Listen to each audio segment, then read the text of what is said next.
السلام علیکم ورحمۃ اللہ وبرکاتہ نحمدہ ونصلی علی رسولہ الکریم اما بعد۔ الحمدللہ تدبر قرآن کی آج ہماری کلاس نمبر 7 ہے۔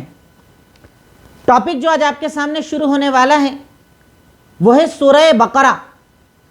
اس کی ابتدائی کچھ آیتیں جو آج آپ کے سامنے انشاءاللہ تدبر کے ساتھ بیان کی جائیں گی، لیکن اس چیز کی طرف چلنے کے پہلے جیسا میں نے آپ کو بتایا کہ پہلے ہم بنیادی تعارف کریں گے کسی بھی سورت کا اور اس کے بعد آگے بڑھیں گے ترجمے کی طرف۔ تو سب سے پہلی بنیادی چیزیں سورہ بقرہ کے تعلق سے۔ سورہ بقرہ مدنی سورت ہے، یعنی یہ وہ سورت ہے جو مدینہ میں نازل ہوئی، اس لیے سورت کو مدنی سورت کہا جاتا ہے۔ سورہ بقرہ کے کئی نام ہیں۔ نمبر 1 البقرہ یا بقرہ، کیونکہ اس میں گائے کا تذکرہ موجود ہے اس لیے سورہ کو سورہ بقرہ کہا جاتا ہے۔ بقرۃ مطلب گائے۔ دوسرا نام ہے اس کا زہرا۔ زہرا، را کے بعد جو زا ہوتا ہے، زا ہا را الف اور حمزہ، زہرا۔ زہرا کا مطلب ہوتا ہے روشن۔ چونکہ سورہ بقرہ میں اللہ تعالیٰ نے ان احکامات کو بیان کیا ہے کہ جن پر عمل کر کے ہماری دنیا اور آخرت دونوں روشن ہو جاتی ہے، اس لیے اس سورت کو زہرا بھی کہا جاتا ہے، روشن، کہ اگر آپ اس پر عمل کر لیں تو انشاءاللہ آپ کی دنیا اور آخرت دونوں روشن ہو جائے گی۔ تیسرا نام ہے سینام، سین نون الف میم، سینام۔ سینام کہا جاتا ہے اونچی جگہ کو، کوئی بھی جگہ جو اونچی ہوتی ہے اسے سینام کہتے ہیں۔ چونکہ اس میں سب سے اعلیٰ اور سب سے اولا منہج بتایا گیا ہے، دستور اور زندگی گزارنے کا طریقہ بتایا گیا ہے، اس لیے اس سورت کو سینام بھی کہا جاتا ہے، اونچائی، اونچی جگہ۔ چونکہ اس میں وہ احکامات ہیں جو اونچائی والے احکامات ہیں، اس لیے اس سورت کو سینام بھی کہا جاتا ہے۔ اور چوتھا اور آخری نام ہے فسطاط، فا سین تا الف تا، فسطاط۔ فسطاط کا مطلب ہوتا ہے خیمہ، ٹینٹ۔ چونکہ ٹینٹ جیسے غزوے میں، جنگ میں نے آپ کو اس سے پہلے بتایا ٹینٹ لگائے جاتے تھے، تو ٹینٹ کا کام کیا ہوتا تھا کہ وہاں سے کیا کرنا ہے اور کیا نہیں کرنا ہے وہ احکامات جاری ہوتے تھے۔ جو وہاں پر سپہ سالار بیٹھتا تھا اور خیمے میں بیٹھ کر وہ آرڈر دیتا تھا، ایسا کرو ایسا نہیں کرو۔ تو چونکہ اس صورت میں اوامر اور نواہی کو بتایا گیا ہے، حلال اور حرام کو بتایا گیا ہے، اس لیے اس صورت کو فسطاط بھی کہا جاتا ہے، خیمے کے معنی میں آتا ہے، کیونکہ خیمے میں بیٹھ کر سپہ سالار آرڈر دیتا ہے کہ کیا کرنا ہے کیا نہیں کرنا ہے۔ ویسے ہی اس صورت میں اوامر اور نواہی کو بتایا گیا ہے، حلال اور حرام کو بتایا گیا ہے، ڈو اور ڈونٹ کو بتایا گیا ہے، اس لیے اس صورت کو فسطاط بھی کہا جاتا ہے۔ تو اس کے یہ 4 نام ہیں جو آپ کو الگ الگ جگہوں پر ملیں گے، اسے فسطاط بھی کہا جاتا ہے۔ اگلا پوائنٹ ہے سورہ بقرہ کی فضیلت۔ سورہ بقرہ کی فضیلت، تو سورہ بقرہ اپنے آپ میں بہت ساری فضیلتوں کو جمع کیے ہوئے ہیں۔